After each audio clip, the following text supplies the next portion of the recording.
Good morning, good evening, and good night, my terrible listeners. You're tuned in to Terrible Sex with Naseem. I'm producer Dan, and each week I have the honor of bringing you registered nurse, aspiring sex educator, polyamory enthusiast, and true woman of the people, Naseem. She tells us stories, answers our questions, and helps us feel more comfortable around our world's infinite variety of sexuality. If you've got questions for Naseem, call, write, or email her at terriblesexwithnaseem.com. Hi, Naseem. Hey, Dan. How are you? I'm good. I'm good. Glad. Yeah. Having a very lazy weekend, which probably needed to happen. That sounds very pleasant. I am not having a lazy weekend, but I'm having a good weekend. How's the reno going? The reno's pretty well done. I have one more thing I need to make, and I'm waiting until it's warm so I can spend a couple hours in the garage to do that. Just one panel to cover the side of the stove. You can see it over my shoulder. And once that panel is done, the kitchen is done, and then we can start the next project. It's always something when you own your own home. It never ends. And I'm busy. I need to stay busy. I need to keep doing things. I need to keep tinkering. If I don't, I drive my family nuts. Yeah, we just started the process of having our roof redone. Luckily, I am not home. I'm here, and my husband's back in Michigan, so he's dealing with all of the logistics of that. Congratulations. Thank you. Sounds like you dodged a real bullet. I really did. And it's going to be a whole thing because we're doing the roof, we're doing the basement, we're doing lots of different projects. It's a very old house and it needs a lot of TLC. So finally in a position to make that happen. So pretty exciting stuff. Excellent. Well, I can't wait for you to share some pictures with me. I do like a home renovation. Good to know. If we have any questions, I'll be sure to ask you. All right, good. I'm happy to add my 2 cents.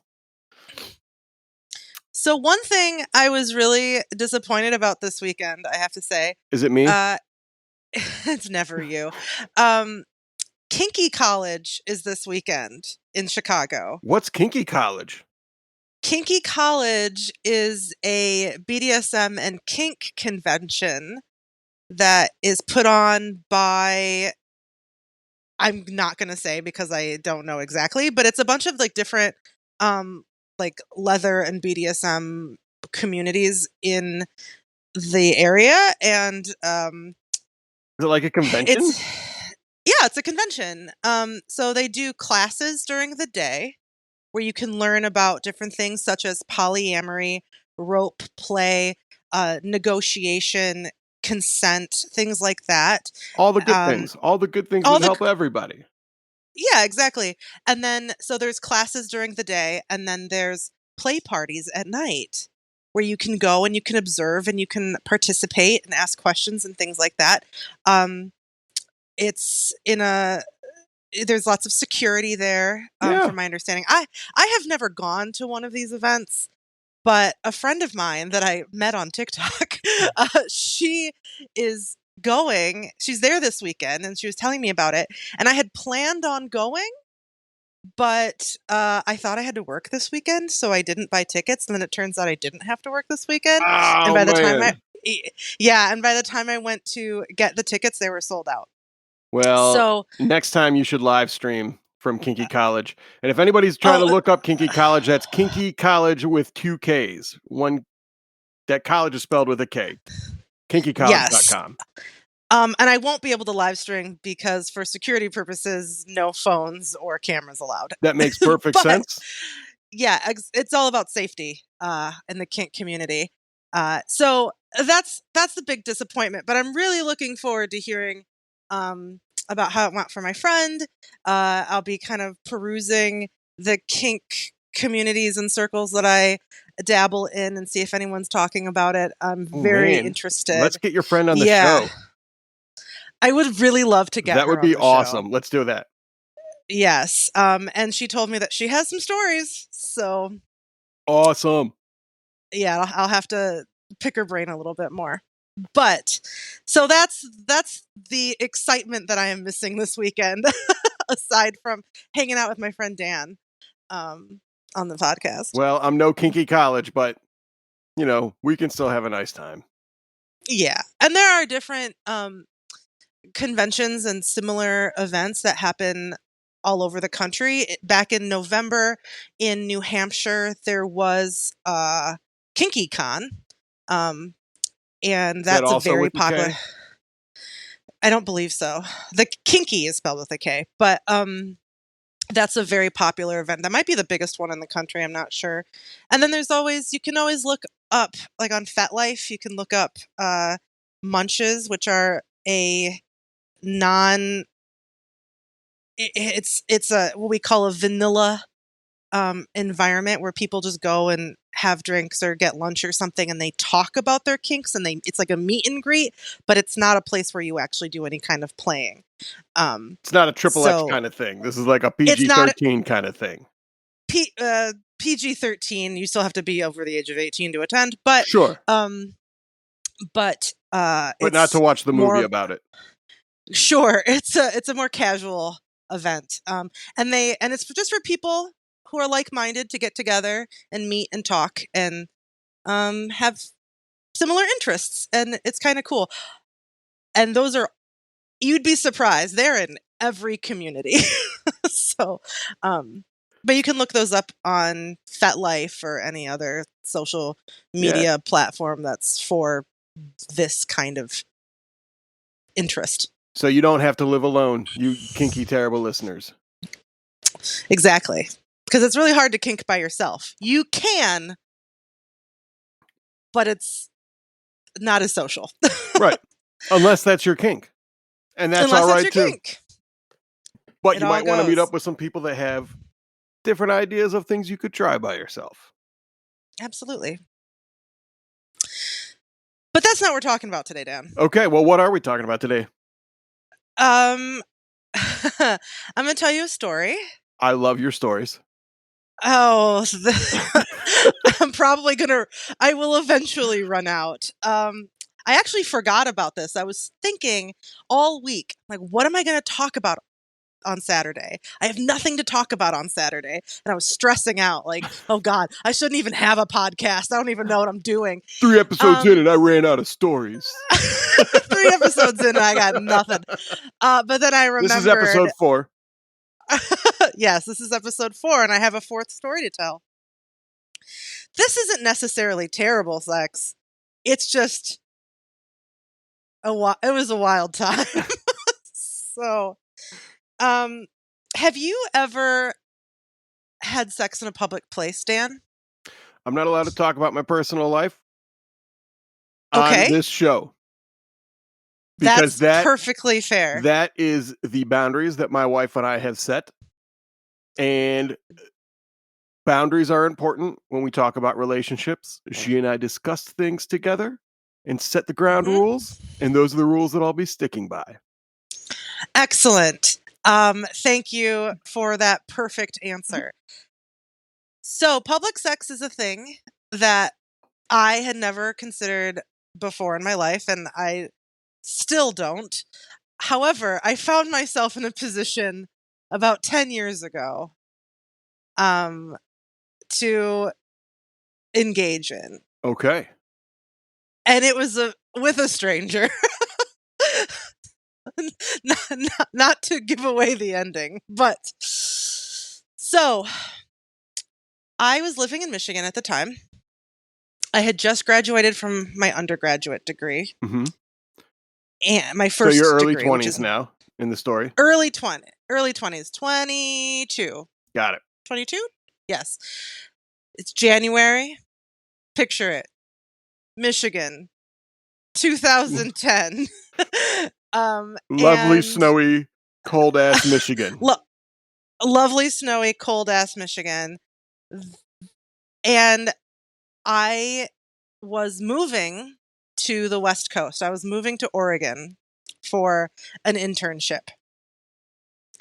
And I decided that it would be a really great experience and a really great idea and a once in a lifetime potentially opportunity to take a train cross country from Michigan to Oregon. All right, that sounds fun. Absolutely. Who doesn't like a train ride? I love a train ride. Love a cross-country train ride. I've never done it, but Beautiful. it's on my list. I highly recommend it, but not for reasons that I will describe later in the story.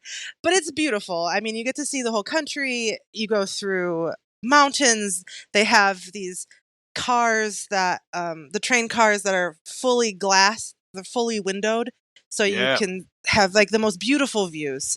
Absolutely gorgeous. However, don't recommend it in January. I was supposed to leave January 5th and arrive in Oregon January 7th. 2-day trip across the country on a Okay. train. Yep.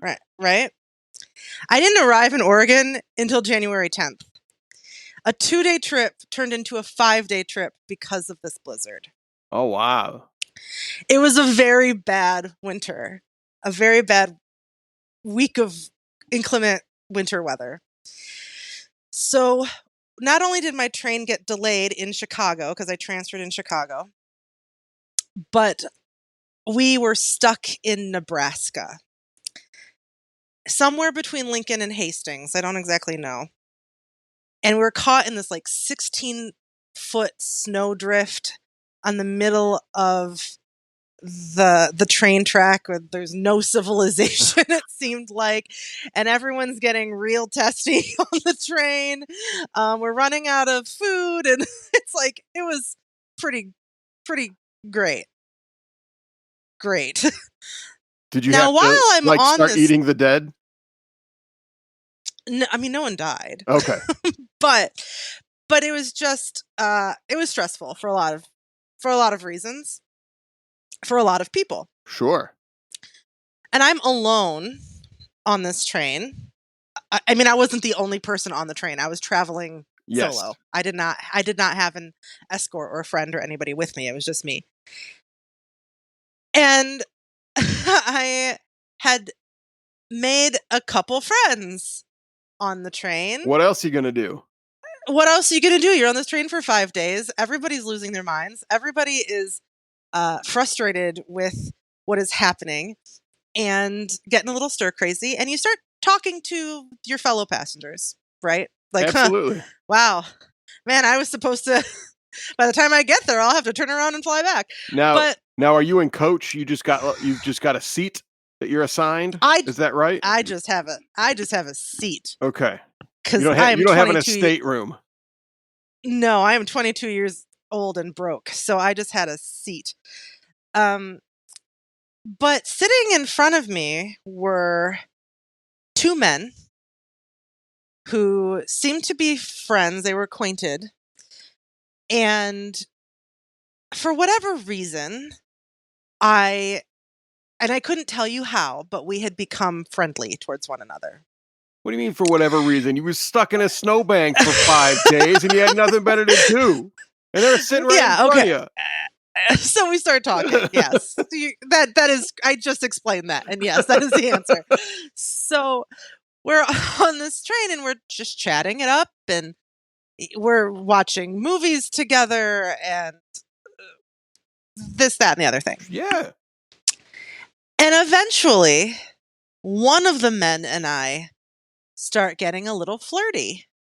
He and I, let's call him Pat. Pat and I start getting kind of flirty on the train. Now, when you say kind of flirty, are you just having a little bit of flirty conversation, or are you like starting to hold hands under blankets and stuff? Well, it starts out with just flirty conversation. Okay. Now, lay the train out for me. You're sitting behind these guys, or you're assigned to a seat behind these guys. Anybody sitting next to you? Yes, there was not in my direct seat next to me, but across the aisle. Okay. And these there's two a guys pregnant woman sitting across the aisle from me. Hot. So, well, she was upsetting me because on the few times that we did stop the train for like breaks, she would get off the train and smoke, and she was like 7 months pregnant, and that was challenging. Anyway, so we were Which also, terrible sex does not endorse smoking while pregnant. Anyway, we were. But for a non-judgmental podcast, you're getting a little judgy here. You don't know her struggles. I don't know her struggles. Maybe she quit heroin and was just still smoking, and that was all the only vice she had left. So maybe she's working a harm reduction program. Maybe. You're absolutely right. Which is why I did not say anything. I'm sorry to get us off the tracks. I mean, I'm pretty sure I got us off the tracks, but let's get back on the train track. Yes, back on the train, because we're stuck on the train. Because we're stuck on the train somewhere in Nebraska. Oh. And this guy, Pat, and I start getting flirty. We start having the conversation begins to escalate from just simple flirting to pretty crass and frank conversation. And then frank conversation starts to turn into a little bit of holding more than hands underneath the blanket. All right. Like knees. Yeah, knees and penises and the like. All right. But just one, because I was only messing around with Pat, not his friend. All right. And was his friend getting weird? It's funny, at the time I didn't really think so, but looking back on it, yes, because his friend was clearly interested in getting a piece of the pie as well, and was very he hung around at times when maybe he shouldn't have. So, and I'm young and dumb and just, oh, okay, this is going to pass the time and I'm getting attention. Awesome. Into it. Sure. So, we, throughout the next couple days, because this was several days, we would sneak away to quieter parts of the train car and fool around. We would mostly inconspicuous things, making out, maybe a little bit of in the pants sort of things. Sure. Right. Real junior high kind of train stuff. Real junior high train stuff. Hardy Boys kind of thing. So we do that for a couple days and then decide, you know what? This train's still not going anywhere. But let's try something different. So we decide. So this is a double-decker train car, and there was. Is this like the lounge car where you got the glass on the top and some places to sit downstairs, or what's the layout? Or is this where you're seated, like your ticketed seats are? This is not where our ticketed seats are. Okay. We are in the lounge car. Got it. So, and there was a bathroom on the lower level of this train car. Uh-huh. And it was nighttime. And we thought, okay, no one's going to be around in the lounge. Like, no one's. So we head down to the bathroom, which is very small. Have you been on a train before? I have. And like an Amtrak? Yep. It's been a while, but I would say those bathrooms are much bigger than an airplane's, but that doesn't mean they're roomy for two at all. At all. It's even less roomy when you're trying to get into different positions. I bet. So you can really only get into a position, and it's only that position because of the nature of the space. You just kind of try and make yourself fit as much as you can, which usually involves someone standing on the toilet or trying to balance on the toilet. Like you've got like a knee on this makeshift sink and just propping yourself up as much as you can. Yeah. So, and mind you, at the time, I was a late-ish bloomer by some standards. I was very inexperienced with sex at the time. And I was just taking his lead. I didn't really know what I was doing, honestly. And just, putting myself in a position that like maybe this could work. Didn't really. Like I don't think there was ever actually any penetration that took place. But we were working on it. I did go down on him in that bathroom. That was nice that I of can you. say with certainty. I'm a giver. Yeah. So we were in that bathroom for a while. Now his buddy, creepy friend, was supposed to be on the lookout for us. Like he was supposed to be our eyes and like knock on the door if anybody was coming sort of situation. I don't know what happened to him because he bolted or something, or because that bathroom door opened and he was not on the other side of it, but like a line of people were. It doesn't lock? Or somebody's butt knocked it open? I'm thinking that's what happened. I also may not have been paying much attention. I didn't take full responsibility for that encounter. Right. I left a lot of it to Pat, who was a bit older than me, and I felt like, this is an experienced guy who must know what he's doing picking up women on a train. Of course he does. Of course it only he makes does. sense. Right.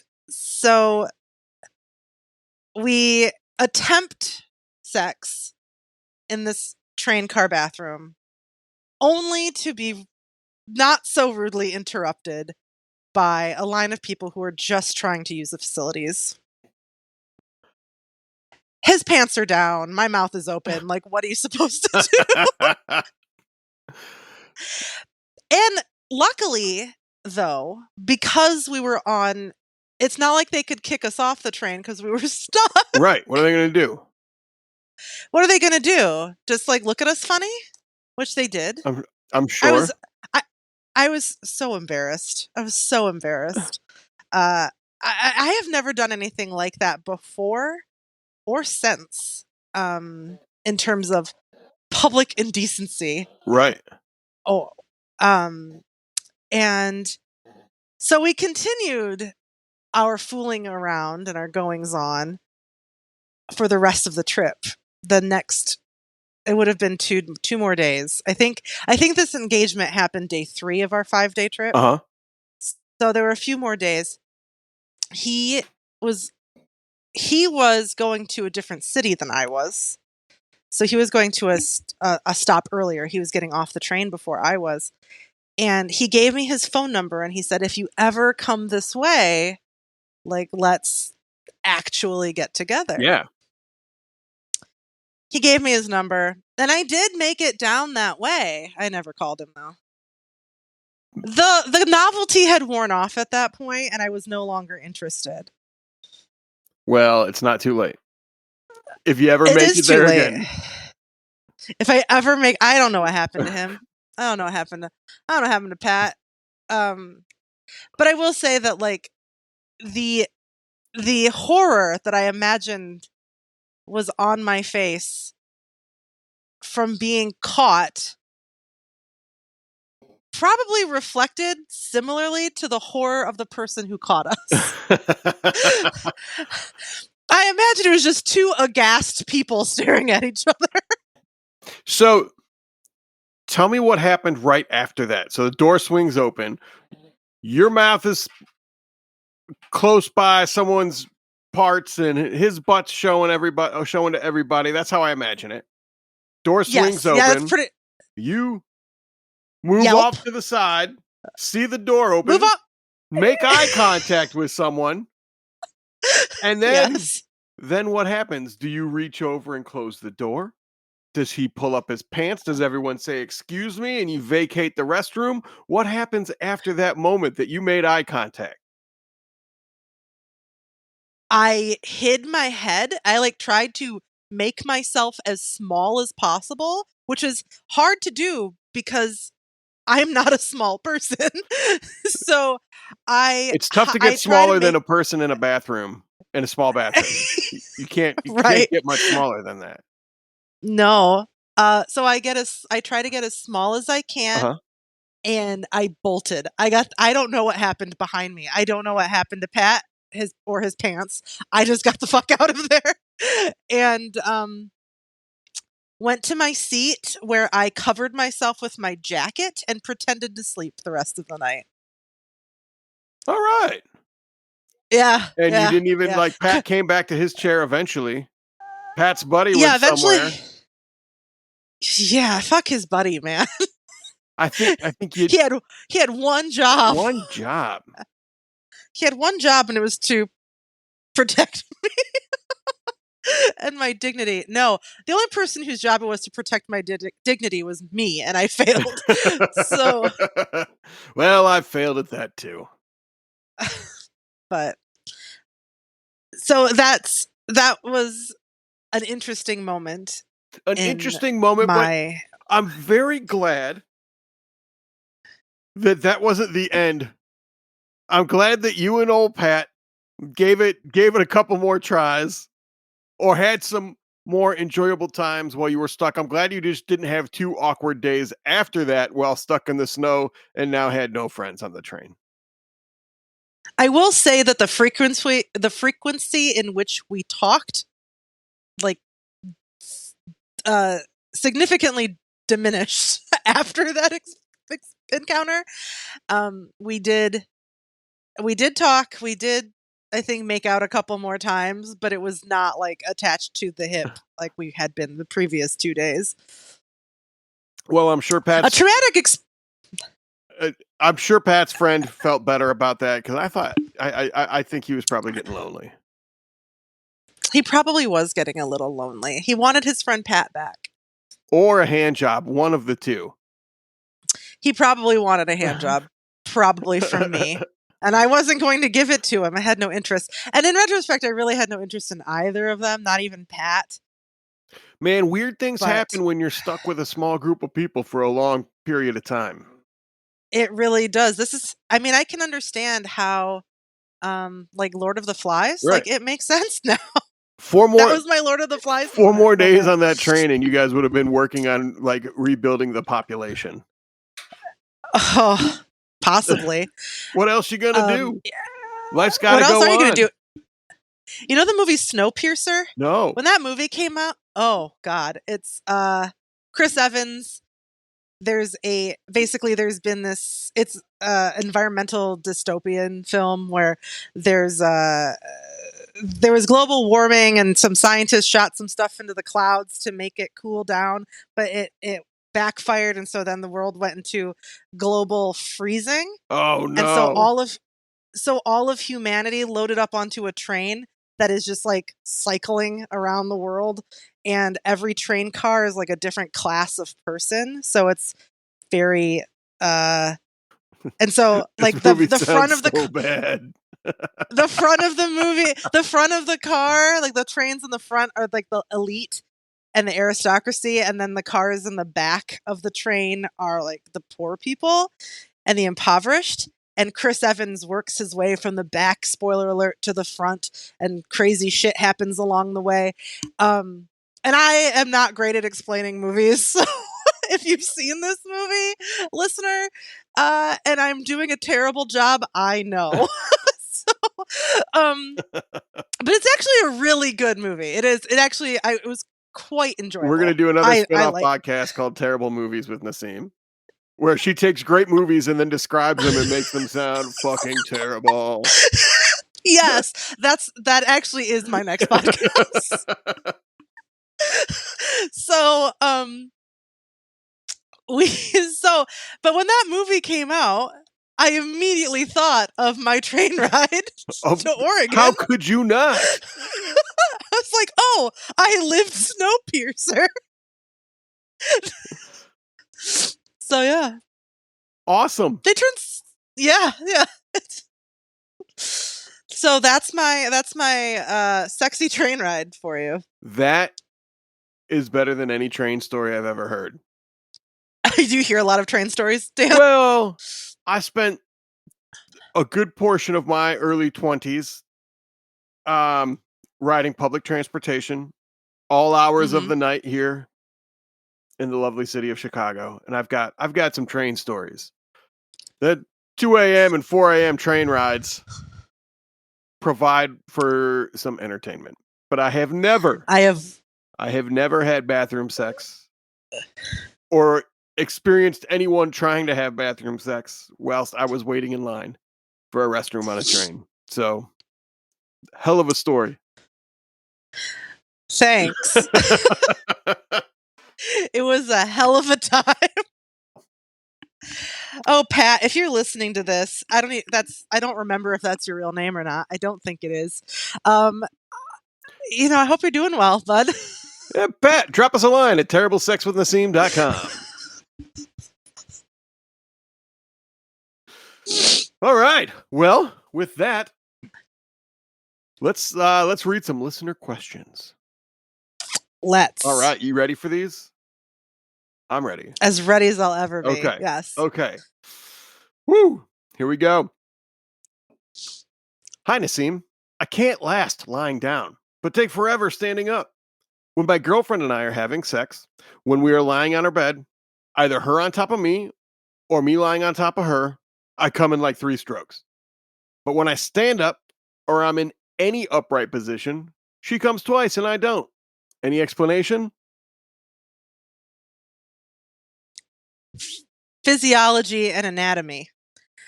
So when you are having sex in different positions, your bodies are lining up in different ways, and you are hitting different parts of either your penis or her vaginal cavity.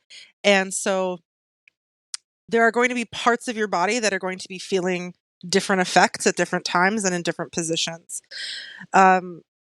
So what I'm curious about is if this happens with everyone you have sex with, or is it just, has this only happened with this particular person? Good question.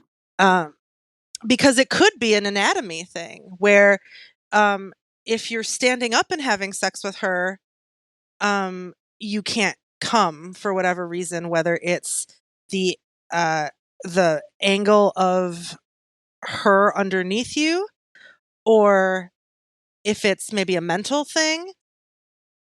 Is it, and versus if you're laying down, are you getting more pressure, more friction? Is that affecting you based off of her body? So there's a couple different variables here, but I'm going to say it's mostly anatomy that's causing this difference. And that's not necessarily a bad thing. I would also be interested in knowing, have you tried other positions?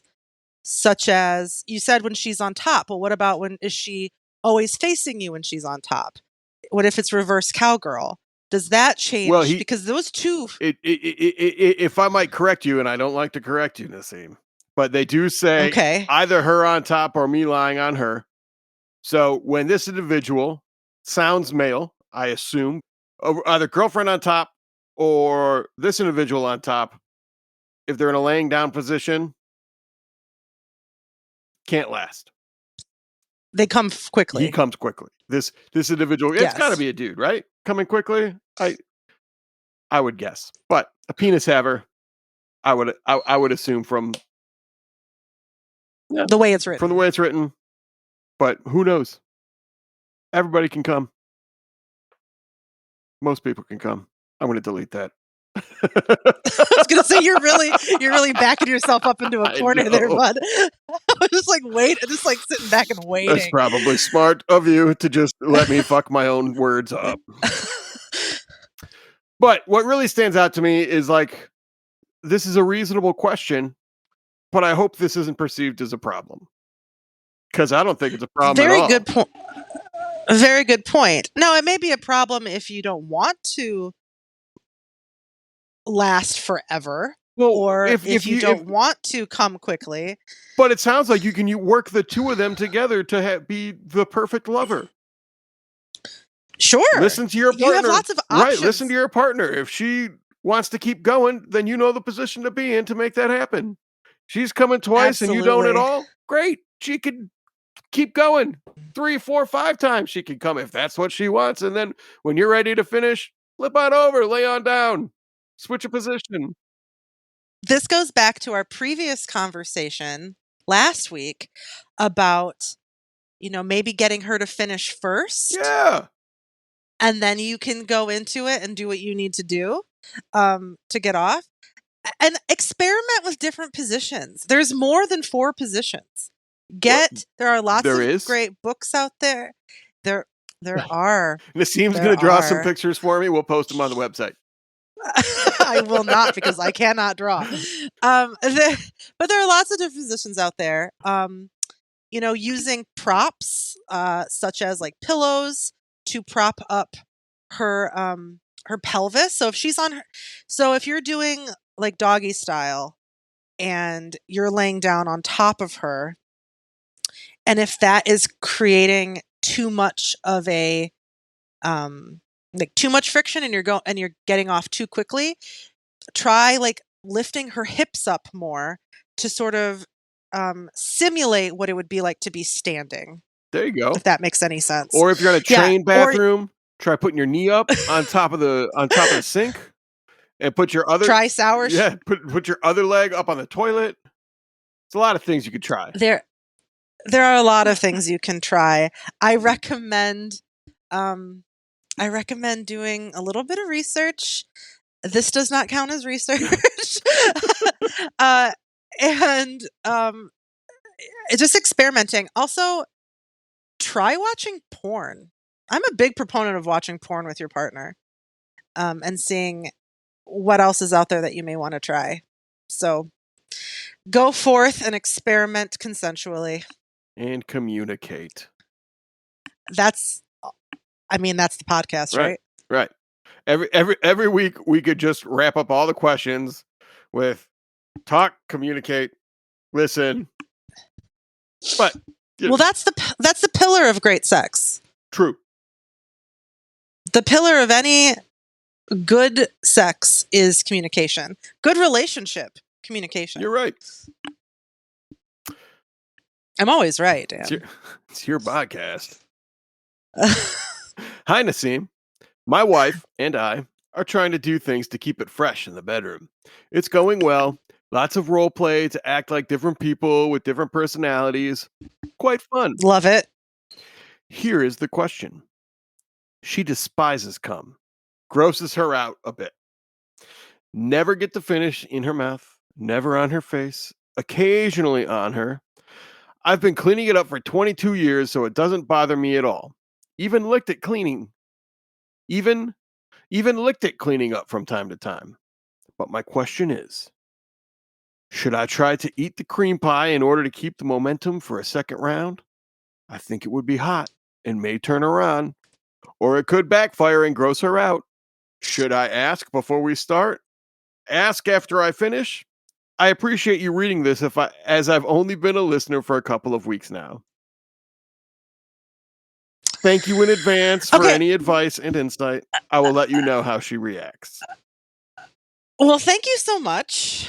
And thank you so much for the question. I am going to advise you and everyone else out there, don't do anything that you haven't discussed with your partner first. I feel like once in a while you might want to try a different thing, like holding their hand a different way. Or like, but something like a baby step. It's not a like, well, if I do it this way, it might turn her on, or it might totally fucking gross her out. Like, If you think that's a the 50-50 shot, maybe talk those about it first. those are pretty harsh Right. extremes. And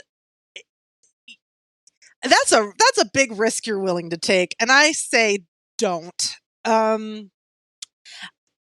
would definitely, if you're afraid to ask her, probably shouldn't do it. But if you are afraid to ask her about it, what you can do is watch some porn. Watch some porn that has that as an element and see how she responds.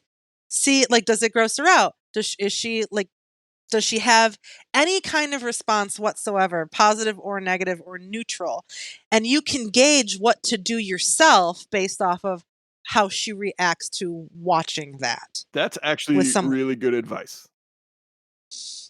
The only good advice I've given. Not that I'm surprised So you're giving good advice, but that is a route that I didn't even contemplate taking when I first saw this question, and I think that's a very, very good idea. It is, and I had said this earlier, I think porn, while can be problematic, and we can talk about that on another episode, pornography can be a very useful tool for couples to see what they like, to test their boundaries. I've watched porn with my partners when I couldn't exactly articulate what it was that I wanted. But like, okay, there's this porn star who does this thing and it's super hot, but I can't describe to you what it is. So let's just watch it and see what you can get from it. And that has worked. So so porn can be yes, there are some unhealthy expectations that porn can give people, but it can, if utilized correctly and enthusiastically by both people, can be a very helpful tool. Also depending on what kind of porn you're watching. So yes, watch porn with your partner, see how she responds. Or just flat out ask, say, "Hey, how would you feel if I did this?" So she hates cum. So is she getting cream pies already? And is licking it clean something that you want to do just to get it off of her as opposed to wiping it? I'm interested in what, like, or is it just something you want to do for like because you think it would be hot, which I understand as well. So I'm more curious than than actually helpful in answering the question, but I Well, they said I they'd think that send us a might follow-up about how they react, so I okay. look forward to the follow-up. So please do. Oh Please yes, do send that. please write and tell us what happened. I mean, as long as she says it's okay. I think that gauging her response to an outside source or to like a question about it is the way to go. Definitely don't ask her after you've already done it, because I think you'll know pretty quickly whether or not she was into it or not, especially if she wasn't. Um, and just cum is a weird thing. It is. It's hit or miss with people, and if she is grossed out by it, you don't want her associating her positive sexual experience and then getting grossed out by you taking a Right, step because into a thing. Like, that she may not be ready yeah, for it, and she may never be ready yeah, for it. And if there was any chance that she would be interested, you have just taken that off the yeah. Don't table. do that, bro. Yeah, don't do that. So, definitely ask or see how she responds to maybe some Yeah, images find a or way to video of broach it. the subject. Don't just Definitely. jump into that. That's one of those things that's not like a surprise move, I wouldn't say. Nope. All right. Hey, Naseem, I got a question. When having sex, is I might have an answer. when having sex, is it possible to stop pre-cum? When having sex, is it possible to stop pre-cum if you're going in raw? Like, would masturbating help me not pre-cum when having sex? No. All right, moving on. Because pre-cum is lubricant.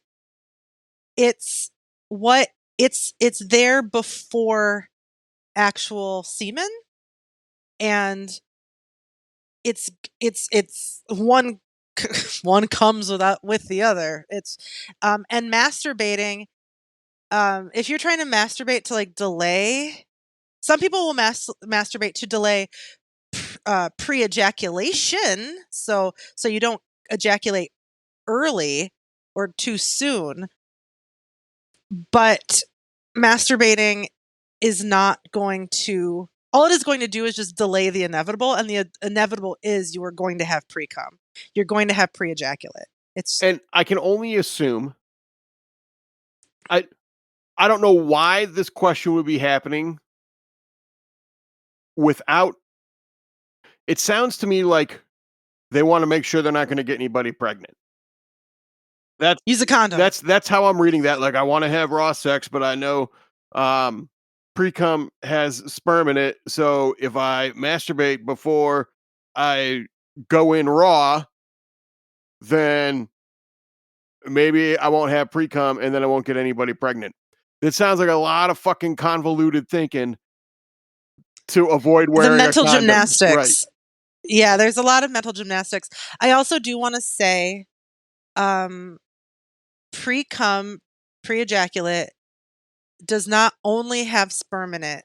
You can also pass STDs and STIs with pre-ejaculate. Good point. It is not just semen. So if you're having male to male sex, it is also something to be concerned with. So even pulling out before coming can be risky business if you're banking on the pre-cum to save you, because it's not going to.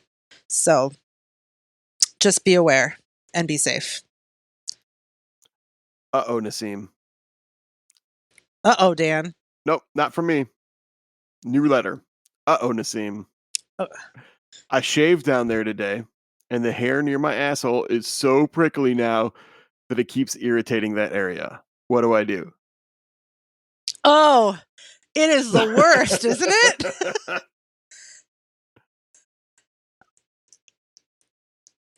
I don't know how to tell you this, my friend, because I don't want to do it either.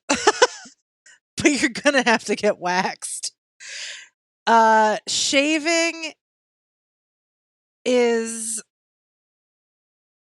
it's the devil's it's like the devil's mechanism. Like, you can't avoid the prickliness. There are things you can do to lessen the irritation, but you're going to get regrowth when you do any kind of hair management. Now, I'm a hairy person. I know a lot about hair. I have polycystic ovarian syndrome. I am Iranian. I have a lot of body hair, especially in the nethers.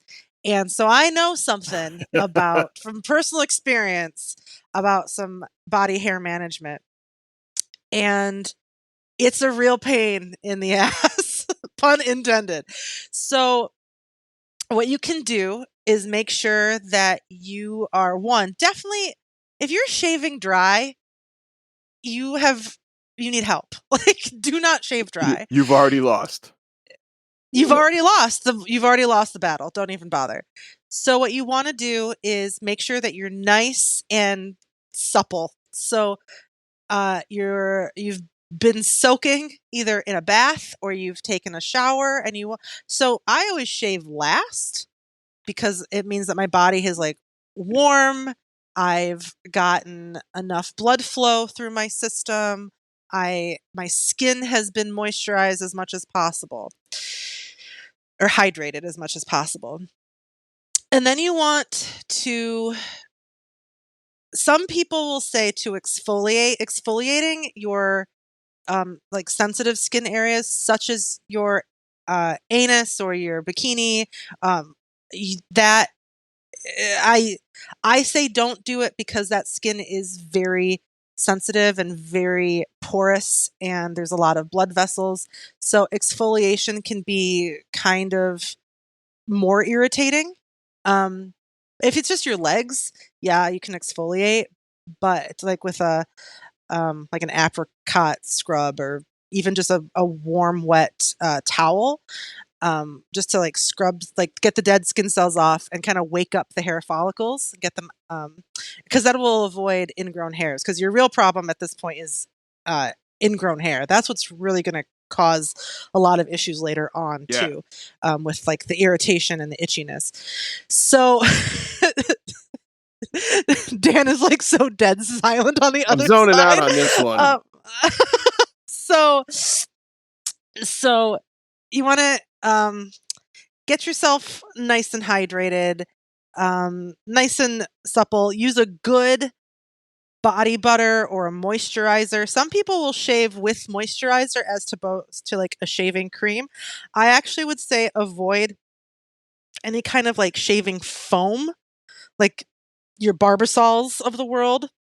I would not use a foam because those have drying properties to them, and that's going to be no good either. So I would use either a gel or like a body butter of some sort, and shave. You also want to shave in the direction of the hair growth. Do not shave opposite of the hair growth, because what's going to happen is it's going to grow in at an angle, and that is going to cause irritation. It's going to grow in an angle that is opposite to which it came in, and that's what's causing a lot of that pain too. So shave in the direction of hair growth if possible. And then after the fact, you can use something to calm the skin. I prefer to use like a witch hazel on a cloth, or even on like a cotton swab, just something to like a nice, not an astringent, kind of like an aftershave, basically. I like that witch hazel. My barber puts that on my neck. Yeah, it's great. I love witch hazel. And this is the part that's really like what's really kind of stinks is you don't want to shave too often, because that's going to irritate the skin too. You don't want to let it grow out too much, but you don't want to do it like every day, especially around sensitive areas, because you are going to have like the bumpiness and the redness. If you want to avoid all of this, go to a professional and get waxed. Yeah, I feel like we could have just said that at the beginning and stopped on this question. I had no idea this question was going to go on so long. Jesus Christ. It's very important. This is advice I can actually like I identify with, because I experience it all the time myself. You are a knowledgeable woman for sure. Yes. But honestly, if you want to avoid it, it does cost a little bit of money, but it's worth it. And you don't have to do it that often. Every like 6 weeks, go and get waxed by a professional who knows what they're doing, who's not going to judge you. And support small business. I love it. All right. Hello, Naseem. Why do some women come clear and others really thick and white? This thought randomly came to me today as I was watching porn. Some women come and it's really white and thick, almost like a man's semen, while others, including myself, are really clear and more watery. The video took me back to my bi-curious days. I was giving a girl oral, and when she came, it was super white, and it was really shocking because I'd never seen that before. But I didn't think anything more until lately, as I'm seeing it more in videos. It makes me wonder, how could it be so different for each person, considering they're all the same thing? Thanks. So they're not all the same thing. There are different types of fluid that come from different parts of the body. we all call it like vaginal discharge. Like that's or vaginal fluid. That's like the overarching umbrella term, but that's not what all of it is. Some of it could be cervical fluid. Some of it could be just plain old lubricant. So the thin, clear, fluid that a lot of people feel and they associate with female ejaculate is actually not ejaculate. That is actually lubricant. Whereas the thick stuff is female ejaculate. And that is coming. I just lost my train of thought. Let's back up. So, yes, while everybody's ejaculate is a little bit different, generally speaking, the thicker substance is more of an ejaculate. That is actually more from the orgasm itself, whereas the thinner secretions are more lubricant based. Now, if someone's coming and they are coming like clear and loose, then that's just what they have.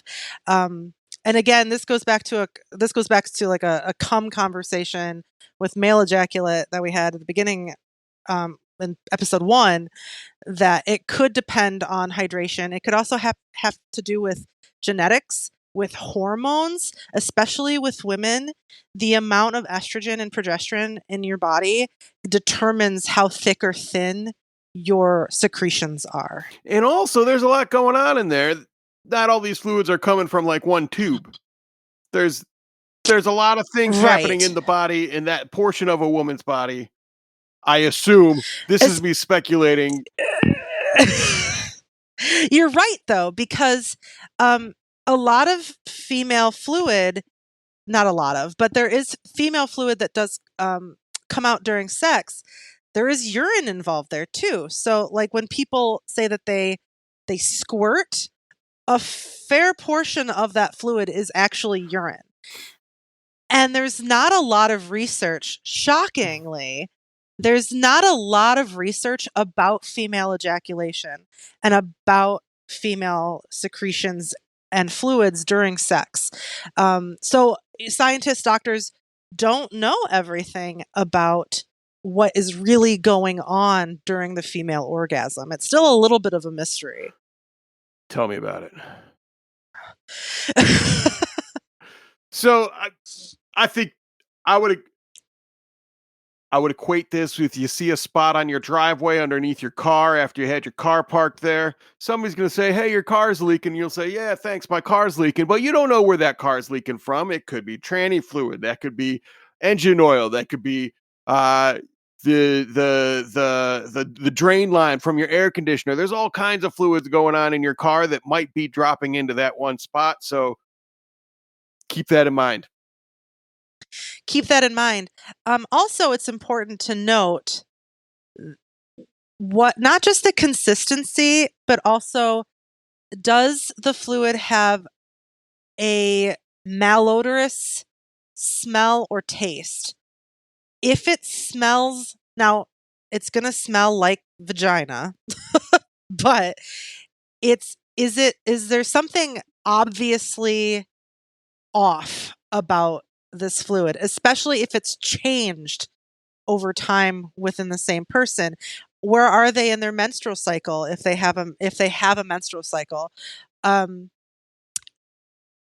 it could be a sign of bacterial vaginosis, depending on what the consistency, the color, and the smell of that fluid is. Female ejaculate and female secretions are a very good indicator of reproductive health.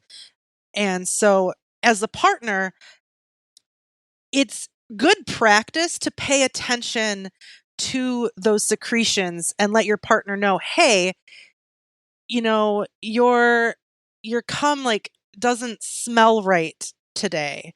Like maybe you should go see the gynecologist. Like that's good practice. It's also a lot of men, kind of going a little bit off subject, but a lot of men discover that they have testicular cancer because of their partners. Women find out that they have breast cancer because of their partners, feeling something that's off. So pay attention to your partner's body, not just for pleasure, but for their well-being. That makes sense. I like that. Good answers, Naseem. Good answers. Man, it's a doozy this week. We had the train story. We had all kinds of questions. Good questions this week. Short ones that I thought were going to go quick that went on forever and ever about hairy assholes. This is a hell of a show. Listen, or you can just leave your asshole hairy. I mean, some people don't care about that. A lot of people I found don't care about that. So let it live. I think we could all learn something from that. All right, Naseem, shall we wrap it up? I think we shall. Awesome. Well, thank you so much. I look forward to next week when we get to do it again. Absolutely. See you then.